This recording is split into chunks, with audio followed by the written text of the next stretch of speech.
नमस्कार, आप सभी का स्वागत है आरपीएस 24 स्टडी में। इस वीडियो में हम बात करने वाले हैं क्लास 12 का सब्जेक्ट बायोलॉजी और बायोलॉजी का चैप्टर नंबर है 5 और चैप्टर नंबर 5 का नाम है वंशागति एवं विविधता के सिद्धांत। चैप्टर का नाम है वंशागति एवं विविधता का सिद्धांत। तो इस चैप्टर का हम लोग देखेंगे सभी ऑब्जेक्टिव क्वेश्चन को। तो पहला क्वेश्चन है, मेंडल ने प्रस्तावित किया था। मेंडल ने प्रस्तावित किया था। तो ऑप्शन दिया है सहलग्नता के नियम, 10% ऊर्जा के नियम, आनुवंशिकता के नियम और इनमें से कोई नहीं। तो राइट आंसर होगा इनमें से कोई नहीं। इन तीनों में किसी को वो नहीं दिया था। अगला क्वेश्चन है, प्रथम पीढ़ी के F1 मतलब होता है प्रथम पीढ़ी। प्रथम पीढ़ी के संकर पौधे को प्रथम पीढ़ी के संकर पौधे को जब समयुग्मजी अप्रभावी जनक से क्रॉस कराया जाता है, समयुग्मजी अप्रभावी जनक से क्रॉस कराया जाता है तो इसे क्या कहते हैं? तो इसे टेस्ट क्रॉस कहते हैं। टेस्ट क्रॉस कहते हैं। अगला क्वेश्चन है, मेंडल ने एक शुद्ध बैगनी फूल वाले मटर के पौधे को जब सफेद फूल वाले पौधे से क्रॉस करवाया तो पहली पीढ़ी में कैसे पौधे मिले? जब मेंडल ने एक शुद्ध बैगनी फूल वाले मटर के पौधे को जब सफेद फूल वाले पौधे से क्रॉस करवाया तो पहली पीढ़ी में कैसे पौधे मिले? तो पहली पीढ़ी में सभी बैगनी फूल वाले पौधे मिले। सभी बैगनी फूल वाले पौधे मिले। राइट आंसर होगा ए। अगला क्वेश्चन है, मेंडल के सिद्धांत को दोहराने वाले वैज्ञानिक कौन थे? मेंडल के सिद्धांत को दोहराने वाले वैज्ञानिक कौन थे? तो मेंडल के सिद्धांत को दोहराने वाले वैज्ञानिक ह्यूगो डी ब्रिज, कोरेनसन एवं शेरमार्क थे। ऑप्शन नंबर सी होगा। पांचवा क्वेश्चन है, जब द्वितीय पीढ़ी में F2 का मतलब होता है द्वितीय पीढ़ी। जब द्वितीय पीढ़ी में फिनोटाइप एवं जीनोटाइप दोनों का अनुपात 1:2:1 हो तो इस प्रकार की स्थिति को कहते हैं। तो इस प्रकार की स्थिति को हम लोग कहते हैं अपूर्ण प्रभाविता। अपूर्ण प्रभाविता। छठा क्वेश्चन है, वर्गांधता में रोगी पहचान नहीं कर पाता। वर्गांधता में रोगी पहचान नहीं कर पाता तो उस रंग का पहचान नहीं पाता है। रंग का नाम है लाल तथा हरा। अगला क्वेश्चन है, द्विसंकर क्रॉस में अनुलक्षणी फिनोटाइपिक अनुपात होता है। फिनोटाइपिक अनुपात। तो ऑप्शन नंबर हो जाएगा 9:3:3:1 यानी ऑप्शन डी सही। अगला क्वेश्चन है, मनुष्य में गुणसूत्र की संख्या है। मनुष्य में गुणसूत्र की संख्या कितनी है? तो हो जाएगा 44 + 100। यहाँ पर देखिए पुरुष दे रहा है। जब पुरुष देगा तो 44 + XY, जब महिला देगा तो 44 + XX। अगला क्वेश्चन है, अनुवांशिकी के जनक है। अनुवांशिकी के जनक कौन है? तो अनुवांशिकी के जनक हो जाएगा Mendel, Gregor Johann Mendel. Option number C. अगला क्वेश्चन है, 21वें गुणसूत्र के ट्राइसोमी से कौन सी आनुवांशिक बीमारी होती है? उस आनुवांशिक बीमारी का नाम है डाउन सिंड्रोम। इसमें तो 21वें गुणसूत्र के ट्राइसोमी से।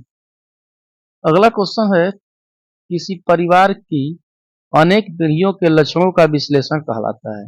किसी परिवार की अनेक पीढ़ियों के लक्षणों का विश्लेषण कहलाता है तो उसका नाम है वंशावली विश्लेषण। अगला क्वेश्चन है, ट्राइसोमी 2n+1 के कारण बच्चे मंद बुद्धि के हो जाते हैं, उसे क्या कहते हैं? बच्चे मंद बुद्धि के हो जाते हैं उसे क्या कहते हैं? तो उसे डाउन सिंड्रोम कहते हैं। अगला क्वेश्चन, एक बालक का रुधिर वर्ग O है तथा उसके पिता का रुधिर वर्ग B है। तो उसके पिता का जीन प्रारूप इनमें से कौन सा होगा? अगर रुधिर वर्ग बालक का O है अब पिता का रुधिर वर्ग बी है, तो जो पिता का जीन प्रारूप है इनमें से कौन होगा? तो इनमें से ऑप्शन नंबर हो जाएगा बी, आईओ आई बी। मेंडल ने चयन किया, मेंडल ने चयन किया, तो मेंडल ने गार्डन में जो मटर के पौधे थे उसको चयन किया, ऑप्शन नंबर डी।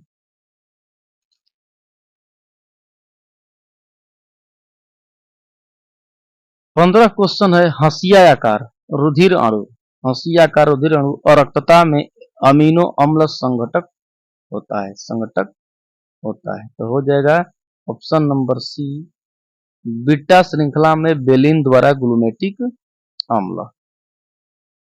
अगला क्वेश्चन है मानव रुधिर ए बी वर्ग में, मानव रुधिर ए बी वर्ग में एंटीबॉडी अनुपस्थित होता है, ऑप्शन नंबर बी, एंटीबॉडी अनुपस्थित होता है। अगला क्वेश्चन है एक जीन का जोड़ा दूसरे जीन के जोड़े के प्रभाव को रोकता है, एक जीन का जोड़ा दूसरे जीन के जोड़े के प्रभाव को रोकता है, जिसे कहते हैं, क्या कहते हैं? तो ऑप्शन नंबर हो जाएगा सी, एपीस्टेसिस, एपीस्टेसिस। अगला क्वेश्चन है सबसे अधिक तथा सबसे कम जीन वाले मानव, सबसे अधिक तथा सबसे कम जीन वाले मानव गुणसूत्र इनमें से कौन है? इनमें से कौन है? तो ऑप्शन नंबर हो जाएगा सी, गुणसूत्र 1 एवं वाई, गुणसूत्र 1 एवं वाई कह रहा है सबसे अधिक तथा सबसे कम जीन वाले, तो हो जाएगा गुणसूत्र 1 एवं वाई। अगला क्वेश्चन है 19 नंबर, एक संकरण क्रॉस का फिनोटाइपिक अनुपात क्या है? फिनोटाइपिक अनुपात क्या है? फिनोटाइपिक अनुपात तो हो जाएगा 3:1, 3:1। 20वां क्वेश्चन है एक समीपस्थ स्थित, एक समीपस्थ स्थित एक गुणसूत्र के दो जीनों पर होंगे, समीपस्थ स्थित एक गुणसूत्र के दो जीनों पर होंगे, क्या होंगे? तो मुश्किल से कोई विनिमय, option number C, option number C, मुश्किल से कोई विनिमय। अगला क्वेश्चन है वाई संलग्नता समूह की संख्या उस कोशिका के लिए क्या होगी? वाई संलग्नता समूह की संख्या उस कोशिका के लिए क्या होगी जिसमें 2n बराबर 14, 2n बराबर 14, तो ऑप्शन नंबर हो जाएगा सी, 7 आंसर होगा। नई प्रजातियों के जनन में, नई प्रजातियों के जनन में पुष्प कलिकाओं से पुंकेसर का निकलना कहलाता है, नई प्रजातियों के जनन में पुष्प कलिकाओं से पुंकेसर का निकलना कहलाता है, तो ऑप्शन नंबर हो जाएगा बी, इमैस्कुलेशन, इमैस्कुलेशन। 23 नंबर है दात्र कोशिका रक्तता प्रदर्शित करता है, दात्र कोशिका रक्तता प्रदर्शित करता है, ऑप्शन नंबर होगा बी, सह प्रभाविता, सह प्रभाविता। अगला क्वेश्चन है मनुष्यों में लिंग निर्धारण होता है, मनुष्यों में लिंग निर्धारण होता है, तो लिंग निर्धारण लिंग गुणसूत्रों के विशिष्ट संयोग द्वारा होता है, ऑप्शन नंबर सी होगा। अगला क्वेश्चन है एक सामान्य दृष्टि वाली महिला उसके पिता वर्णांध है की शादी एक सामान्य दृष्टि वाले पुरुष से होती है, तब उसके होने वाले पुत्र एवं पुत्री में वर्णांधता की संभावना इनमें से क्या होगी? तो इस क्वेश्चन का राइट आंसर होगा ऑप्शन नंबर 25% वर्णांध पुत्र, 25% वर्णांध पुत्र एवं लक्षण प्रारूप की सभी साधारण दृष्टि वाली पुत्री, इसको बताए हैं हम, नोट्स होगा तो उसमें देख लीजिएगा। अगला क्वेश्चन है कानों पर बाल की बहुलता का जीन पाया जाता है, कानों पर बाल की बहुलता का जीन पाया, जो कान पर बाल होते हैं उसकी बहुलता का जीन पाया जाता है, तो वाई क्रोमोसोम।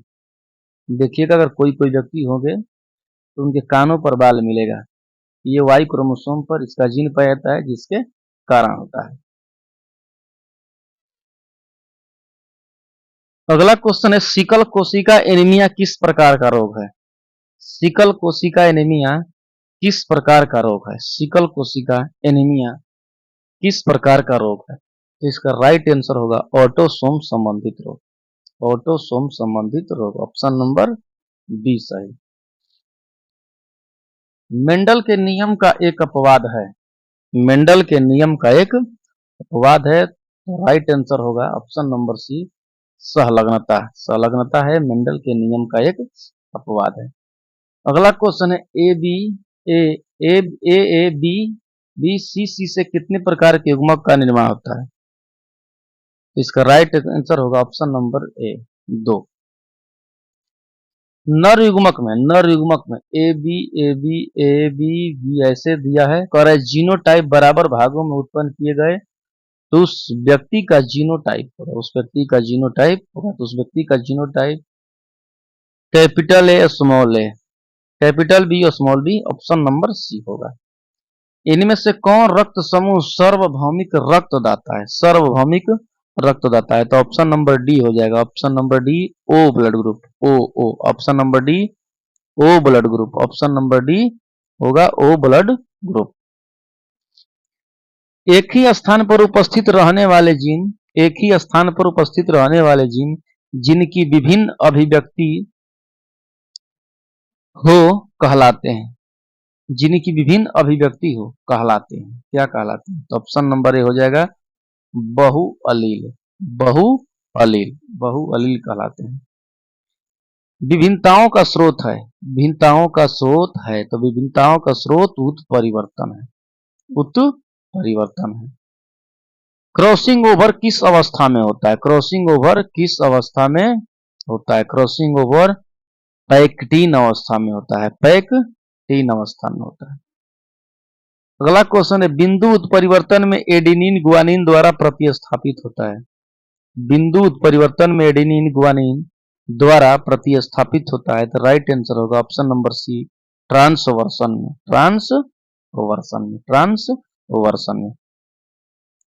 अगला क्वेश्चन है पूर्ण लिंकेज दिखाई पड़ती है, जो पूर्ण लिंकेज होती है दिखाई पड़ती है किसमें? पूर्ण लिंकेज दिखाई पड़ती है, तो ऑप्शन नंबर डी होगा नर ड्रोसोफिला में, यानी नर मक्खी में। ड्रोसोफिला मीन्स होता है मक्खी, नर मक्खी में। अगला क्वेश्चन है युग्मन एवं विकर्षण के सिद्धांत को प्रतिपादित करने वाले वैज्ञानिक थे, युग्मन एवं विकर्षण के सिद्धांत को प्रतिपादित करने वाले वैज्ञानिक कौन थे? तो वैज्ञानिक थे बेटसन एवं पनेट, बेटसन एवं पनेट।